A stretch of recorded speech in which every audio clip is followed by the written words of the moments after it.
Welcome back to Charting with Dyl, and I am your host Dyl. And before we start off today's show, I have a little bit of a rant because, if you don't know, last week Box Office Mojo had a complete redo, and they redid their site. They got bought by IMDb, and this previous weekend I was going in thinking, oh, there'd be all these new cool changes, new effects added because they got bought and they added a paywall. So when you think they're going to add some new stuff, but instead of adding new things, they added a paywall, which even if you buy the paywall, you lose about 50% of the stuff that you already did, and all their stuff's wrong. And last night when I was working on this show, normally they post their numbers about 5 o'clock in the afternoon.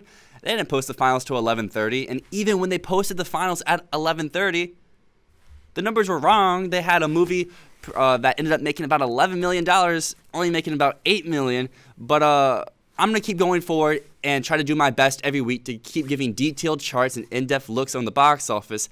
However, this barrier will restrict me going forward to bring some more cool, interesting content to y'all. But in brighter news, 2 new films opened this weekend in over 2,000 theaters. However, neither film debuted on top. Instead, remaining on top is The Mistress of Evil for a second week in a row.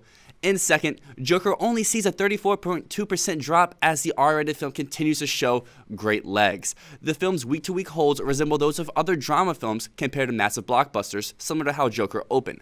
Joker has officially moved to 7th on the top R-rated domestic grosses of all time, passing The Hangover. The Hangover made a total of $277.3 million, while Joker looks to pass films such as The Matrix Reloaded and Deadpool this upcoming week to sneak into the top 5 all time. However, if Joker wants to become the top-rated domestic film, R-rated domestic film of all time, it will need to catch 2004's The Passion of the Christ. The Mel Gibson-directed film totaled $370.7 million. However, as previously mentioned, Maleficent, Mistress of Evil still remains on top for the domestic crown this past weekend, earning $19.3 million, and it was a super tight race for the top. Maleficent had a disappointing opening weekend, but the film saw a 47.6% drop in its second weekend. After 2 weeks, The Mistress of Evil has not even matched the previous franchise entry of 2014's Maleficent opening weekend total of $69.4 million. As mentioned, Joker and Maleficent battle for this top spot. Going into yesterday, if I would have done this show at my normal time, Joker would have been our top film, but as we know, they didn't update the numbers, and Joker ended up being just outside of number 1. The film dropped 34.2% in its 4th week of release, earning $19.2 million. Joker saw a great hold, especially 4 weeks into release. And then rising to third is The Addams Family. In the film's 3rd week of release, the animated family film adds another $12 million to the domestic run and only dropped about 23%, which is an amazing hold, especially 3 weeks into release. Then in 4th, down from 2nd, is Double Tap. This long-awaited sequel added $11.8 million in its 2nd week and saw a massive drop of 55.9%. This was the film I was talking about earlier that Box Office Mojo reported wrong. Originally, this was at a 70% drop because only had it making $8 million, but once they updated the numbers, we see it ended up making closer to 12. Then the battle for 4th was a tight race with Six Entertainment's Countdown edging out Screen Gems at Black and Blue.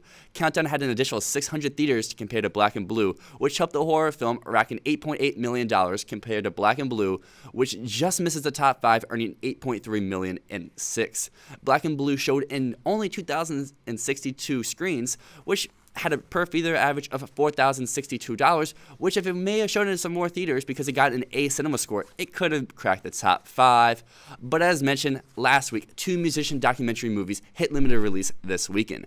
Bruce Springsteen's Western Stars and Kanye West's Jesus is King documentary-style films both opened in limited release this weekend. Both films were playing in about 350 theaters, with Jesus is King garnering 366 compared to Western Stars' 345. Both films did alright, neither really killed it. I saw Jesus and King and really wasn't sure what it was supposed to be about, but being a Kanye fan, I still enjoyed seeing the 10 minutes of footage he was actually on screen. And then I've heard mixed things about Western Stars so far. However, Western Stars walked away with $1 million, while Jesus is King raised $830,000. In the 9th weekend of the fall box office season, Joker looks to continue to reign on top, adding even more to his domestic total. In 4 weeks, the clown has made $277.9 million. As mentioned last week, clowns are dominating this year's fall box office, as It Chapter 2 is in 2nd place, having earned $210.7 million in 8 weeks of release. Essentially at the end of their domestic run, Hustlers dropped a lot of theaters domestically, but still remains in 3rd for the fall season as a whole, having grossed $103.5 million in total. In 4th and closing in on $100 million domestically is Downton Abbey. The TV show adaptation has earned $92.2 million through 6 weeks. And at 5th is The Addams Family, which has nearly doubled its budget here domestically. The animated film cost about $40 million to make and has earned $73.1 million through 3 weeks. And as you saw, has had a great haul this week, so it could be doing good in weeks to come.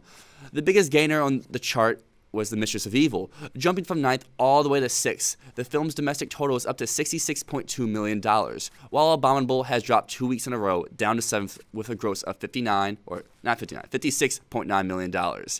Ad Astra lands at 8th with a domestic run of $49.3 million, in which shout out to Bowtie Cinemas for giving me this cool Ad Astra jacket to wear on the show today. But its partner in crime during the whole domestic run has been Rambo Last Blood, which falls to 10th in the film's 6 week of release. The Sylvester Stallone starring film once again trails Brad Pitt's space drama, having earned $44.5 million. And even with a major drop in business, Double Tap does break these partners in crime from being next to each other on the chart.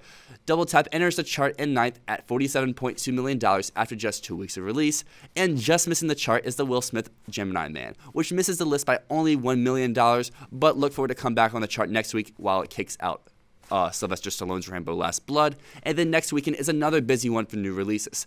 4 films open wide, while The Lighthouse, Jojo Rabbit, and Parasite continue to expand. The 6th Terminator film opens in over 3,500 theaters, as Terminator Dark Fate opens alongside the animated Arctic Dogs in 3,600 theaters. Then a pair of Oscar hopefuls of Harriet and Mother of Brooklyn open in 2,000 and 1,500 theaters respectively.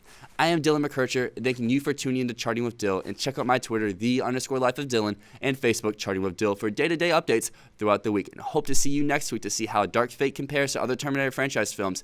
And who really knows if I can really compare these, because Box Office Mojo may still have a paywall on this and you can't access it unless you're going to pay them $20 a month. But I'll deal with that next week. And to see if Joker can become it can make up some ground to become one of the top-rated or top-grossing R-rated domestic films of all time.